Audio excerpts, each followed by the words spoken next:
How do we know? Are they giving us the wrong answers? Or are we not asking the right questions? Hey everybody, so this is going to be a little different today. It seems like every time I'm getting ready to do my interview, something happens, and right now I am live at a location. I tried to make backdrop in the back, didn't work out too well. Um, but I have an interview with Jesus Solorio, and right now I'm on location because there's some interesting things happening in the city that I was asked to come and document. So I'm actually, once we're done with Jesus' interview, I'm going to be out doing some lives. So that's how that ended up working out. I'm really excited about this interview with Jesus though, because I feel like he's got a lot of really great insight that we're going to get the opportunity to go over. And as you know, you're always going to see the ticker at the bottom. All the proceeds to our channel goes to Back the Blue events to help police officers and first responders. So you're going to see that ticker coming on again. And I'm going to get Jesus in here so that we're going to have the opportunity to talk with him too. So here we go.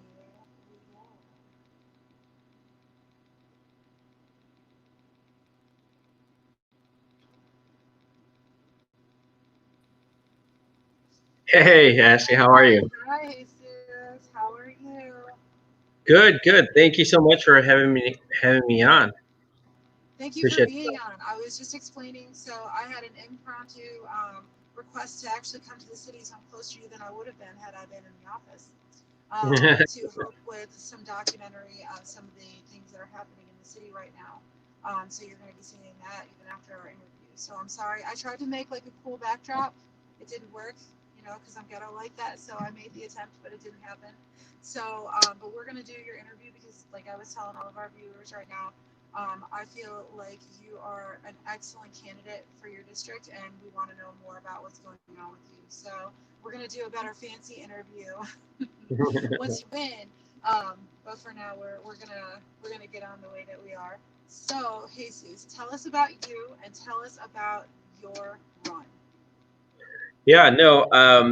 What's important is to get on air and really spread your message. And I think that these platforms are really helping, conservative organizations like yours, really connect with people because unfortunately the media is not paying attention.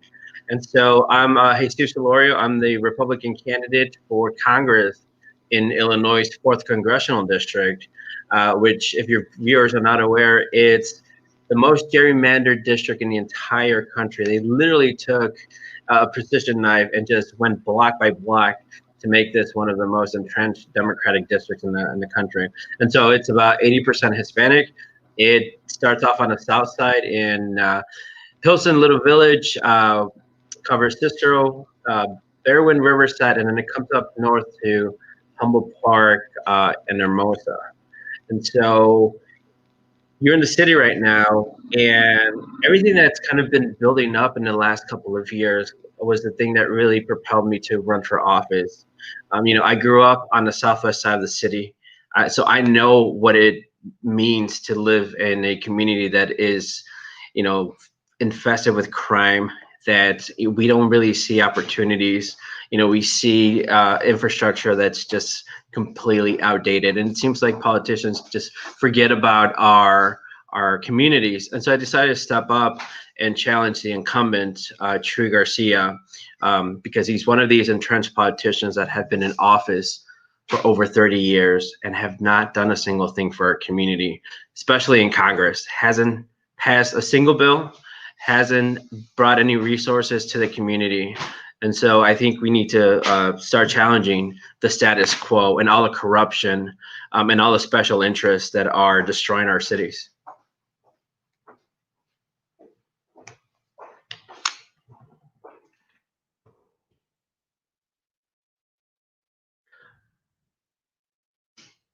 I think you're on mute because I can't hear you.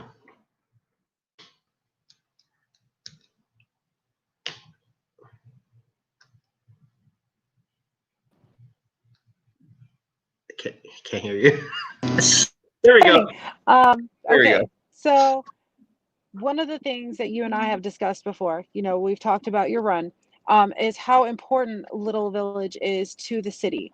And I really want you to tell people why that is and talk about 26th Street, because to me, it's so vital that people understand how misused your particular district is, and how much it means to the city. I think it's really important. Yeah, Little Village is a very vibrant community, and the entrepreneurial spirit is showcased in this community, specifically in this community. You go down 26th Street, there's hundreds and hundreds of small businesses. And the revenue that comes in is only second to Mag Mile. And Mag Mile, as we know, is full of high, expensive brands.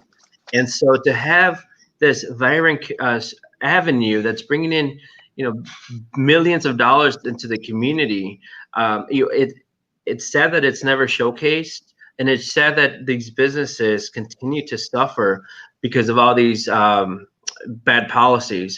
It seems like the mayor and the county officials are always trying to find creative ways to nickel and dime small businesses. And we had the opportunity to go walk down the street, and very vibrant community.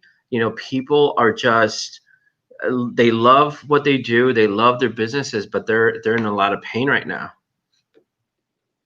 Yes, and we have done that, and that's one of the reasons that I respected you so much, and I wanted to give you the opportunity, you know, to get your platform out, is because you were willing to, of your own volition, be out there with people, you know, and spend the time to get to know your district, you know, and what it needs. And just to be clear to everybody, 26th Street, like he said, is the highest grossing area outside of the Mag Mile, which, as we know right now, the Mag Mile is decimated. So right now, I could almost venture to say that 26th Street is probably the highest grossing, and it's falling apart because the politicians before now have not given any care to making sure that all of that revenue is promoting the district itself. It's being mismanaged. So that's why what Jesus is talking about right now is so important. And on top of the Mag Mile being shut down for reasons we'll get to shortly, how has COVID affected your district, and what do you think that you can do, you know, if you get in office, what do you think that you can do to help your district kind of get back on its feet after the decimation that COVID has caused? Yeah, from the outset of COVID, these politicians promised that if we follow the rules, if we close down the economy, if we close down businesses, that we would be able to reopen up the economy in a short amount of time.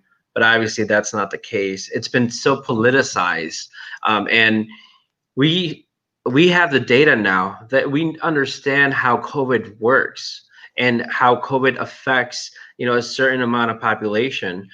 Even though the cases are going up, the deaths are coming down. But then the people that are sadly passing from the disease, we already know from the virus, we already know that it's individuals that are, in the older age and have an underlying condition. And so these businesses followed the rules. They closed down their economy, their businesses, and many of them were forced to shutter their doors permanently. And so what you see is, again, the entrepreneurial spirit. Over on 47th and Cicero, when many of the small businesses had to close their doors permanently, many of them set up shop on Cicero and 47th. And instead of getting help from the city, they were forced to close again and again. This is a vibrant community that tries to work and tries to provide for their families. And when you have government just finding reasons and excuses to shutter their labor, we need new leadership. And that's why I decided to step up, because with Chuy Garcia, we don't have a leader. He's basically a spokesperson for special interests. And what I'm doing is I want to fight for small businesses and Main Street Americans to make sure that they can go back to work, make sure that their kids can go back into the classroom, and to make sure that special interests take a back seat.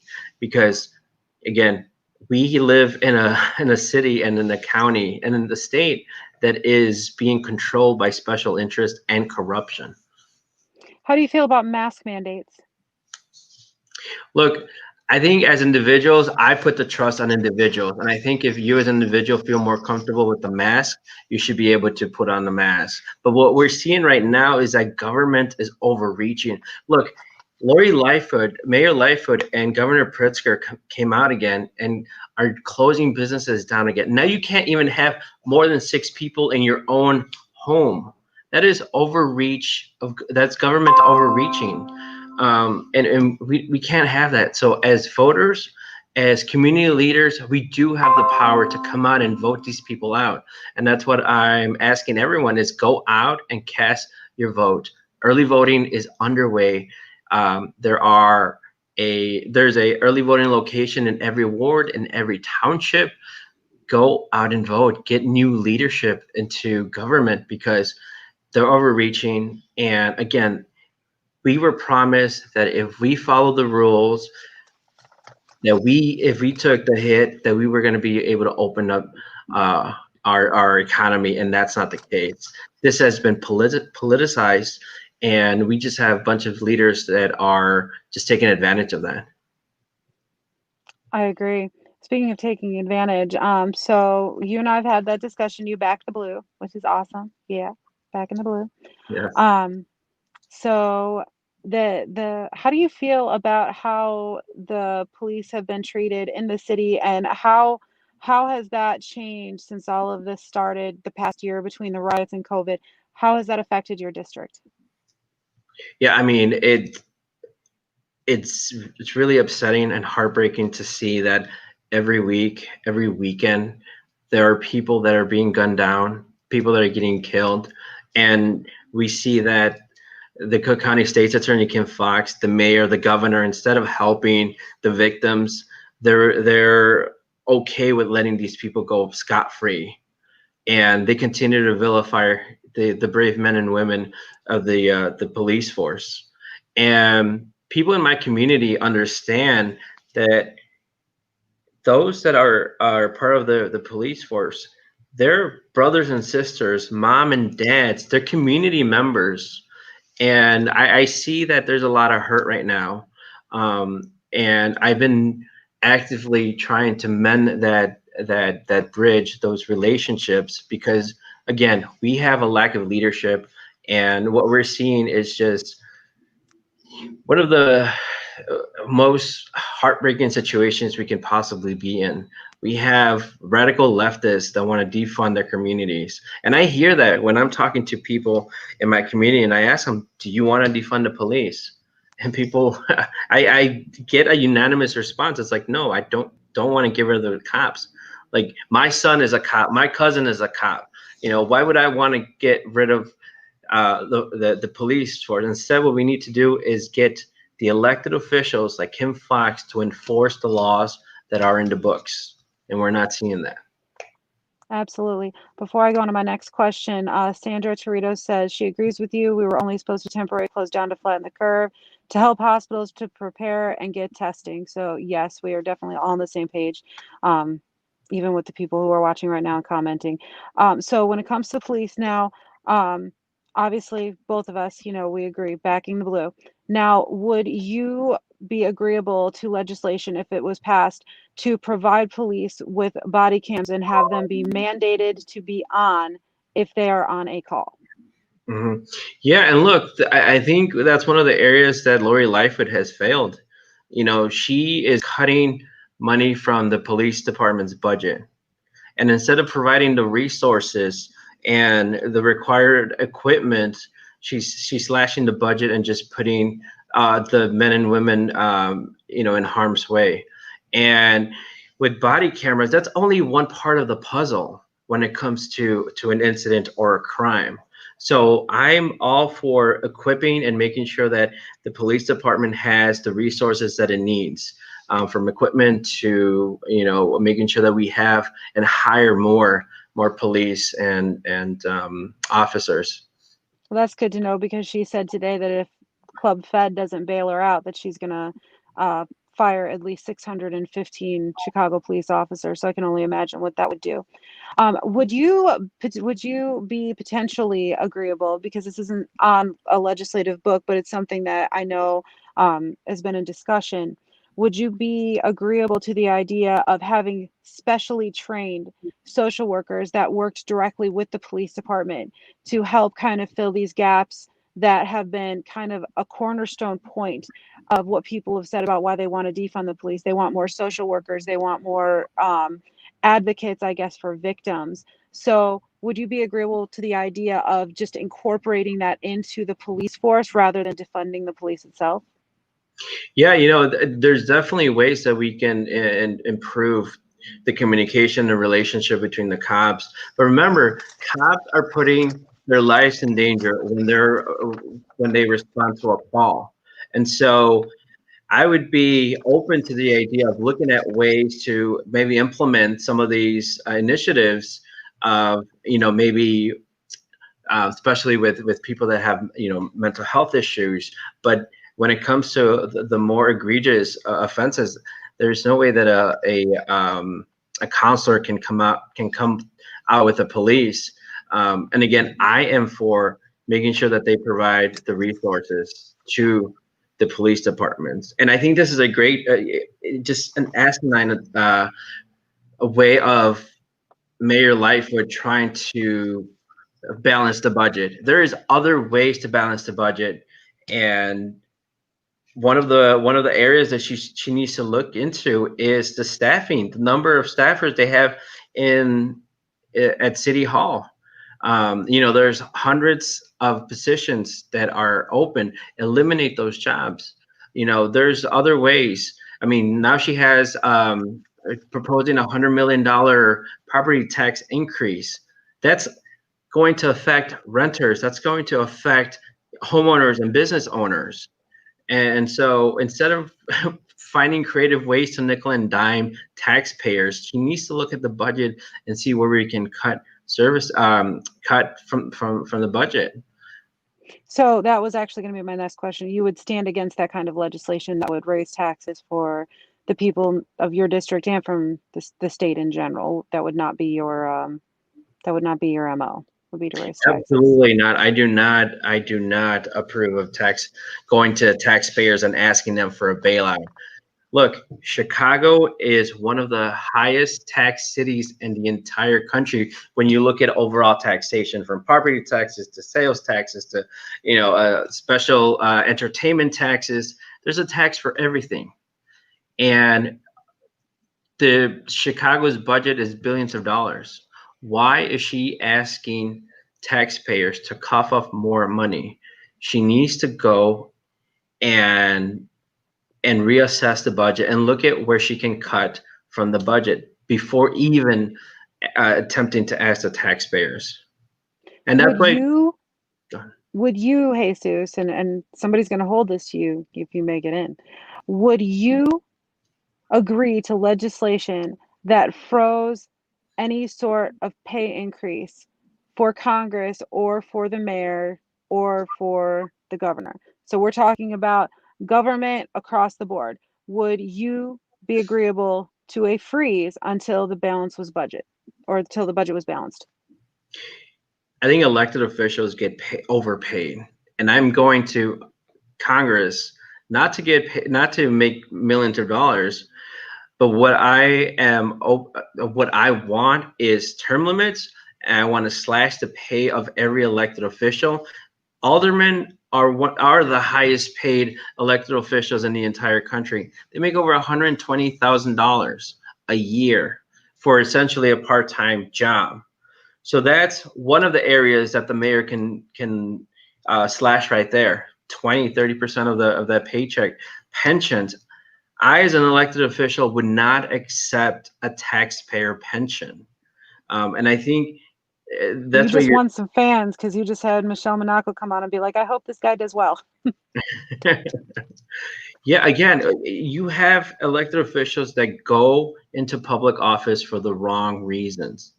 They want to go to office to get paid and to become rich off the corrupt system. And what we need new servant leadership that is going to put the taxpayer ahead of their own special interests.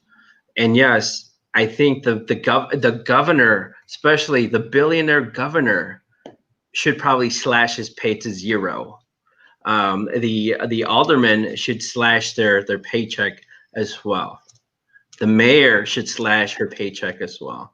I mean, look, when you're a business owner, you only have a certain number of resources that you can work with. And typically, when a business is going through a very rough patch, the first area they look at is salaries. Um, and why isn't the mayor looking at that? Why aren't our elected officials? Look, Congress voted to increase their pay. Chu Garcia voted to increase his pay uh, over $2,000. So he got a pay increase this past year, while everyday Americans are struggling to make ends meet. Oh my God. Ooh, well, I bet we're gonna get some comments about that one later because I didn't even know that. Well, so would you also, because we're talking about passing legislation, would you be in favor of passing legislation that actually keeps bills that you guys vote on to 100 pages or less so that we could not have so much special interest, lobbyist sort of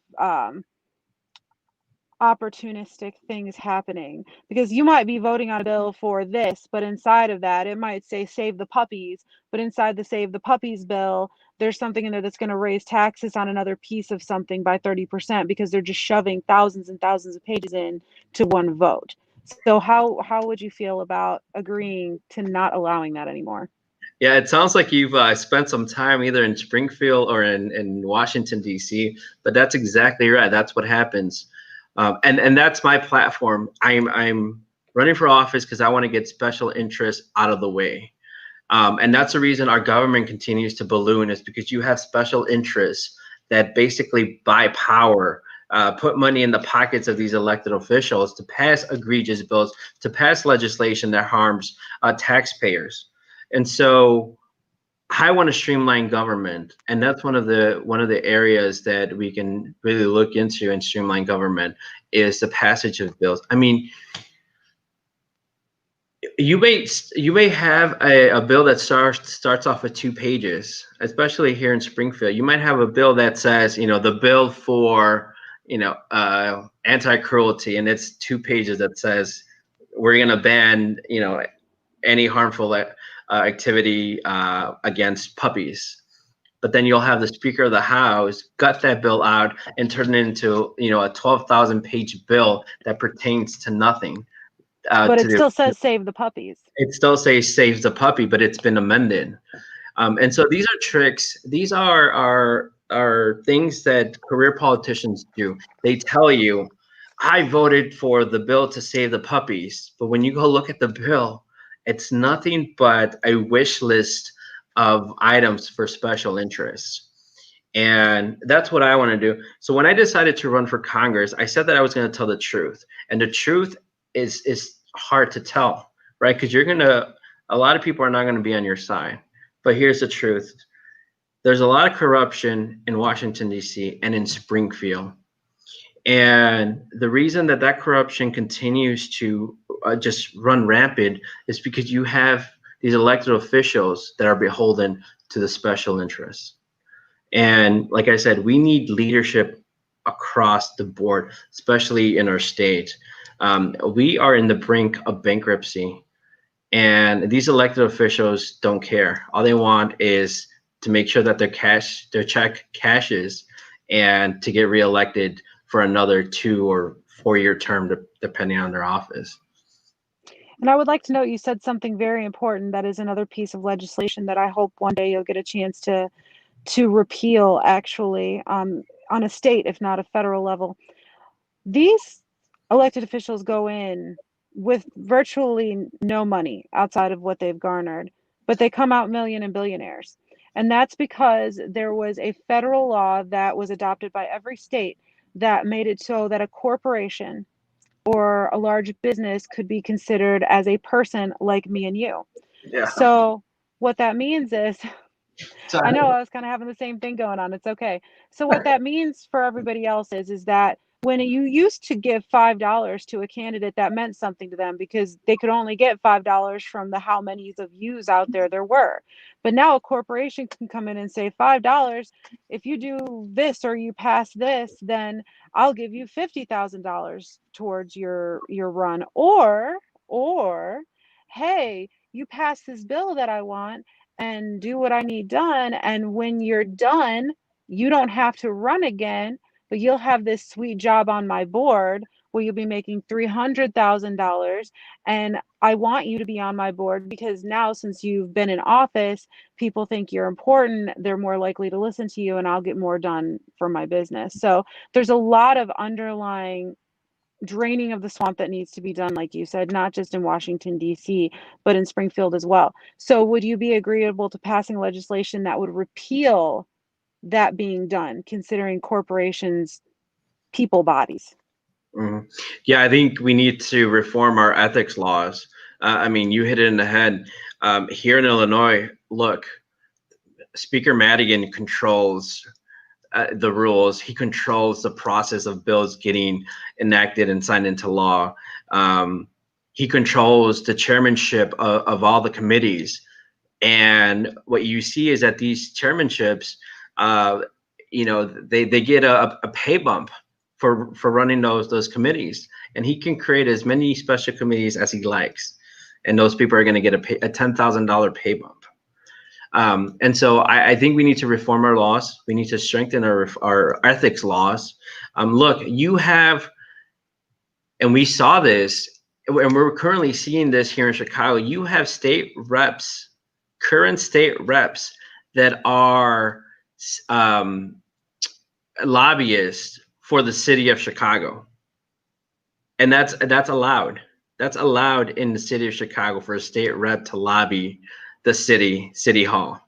And this is a Okay, lot. Kamala. This is a lot. Yeah, this is a lot of the stuff that voters don't understand. And as they said, this is how the sausage is made. And that's why I'm running for office to clean up the corruption, to clean up all the special interests and the sweetheart deals that go on.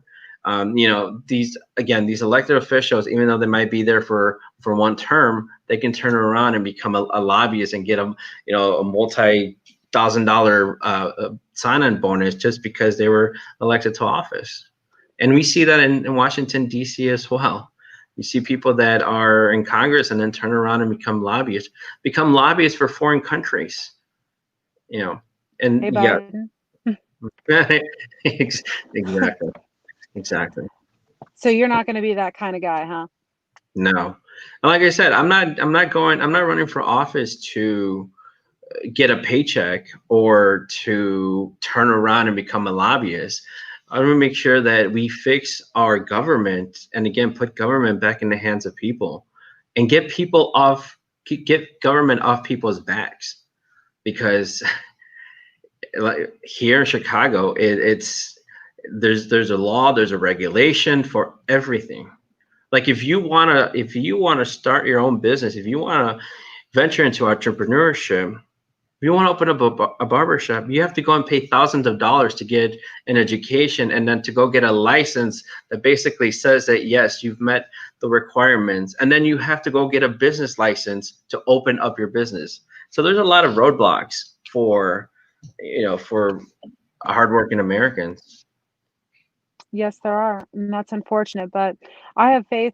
I've met you and I've met some other really great people running for office that have great aspirations for the city and I think are going to do amazing things. So to anybody who's listening right here, definitely go do your research on Jesus. I really wanted him on, like I said, because I've watched him literally, quite literally pound the pavement and walk the walk and do exactly what he said that he is willing to do right now. So it's totally worth it. Jesus, thank you so much for being with us today. Is there anything else that you want people to know while you have the opportunity? Yeah, no, I just want to say I've been doing this. This is not new to me. I've been in the community. A couple years ago, I was part of a team that wanted to open up a charter school, a STEM-focused charter school to encourage kids in Little Village to go into STEM fields. And because of bureaucracy and red tape, we weren't able to open that. So I've been a member of the community, and I've been fighting for hardworking Americans for a very long time, and I'm going to continue to do that. If people want to learn a little bit more about my campaign, I encourage them to visit solorioforcongress.com and make sure go out and vote. Take advantage of early voting because there are going to be long lines next Tuesday. Yes, and I'm going to be in one of them because I promised that I would vote on November 3rd. So I'll be one of those people in that line in my district. But he's absolutely right. Go Everybody, go early. out, use your voice.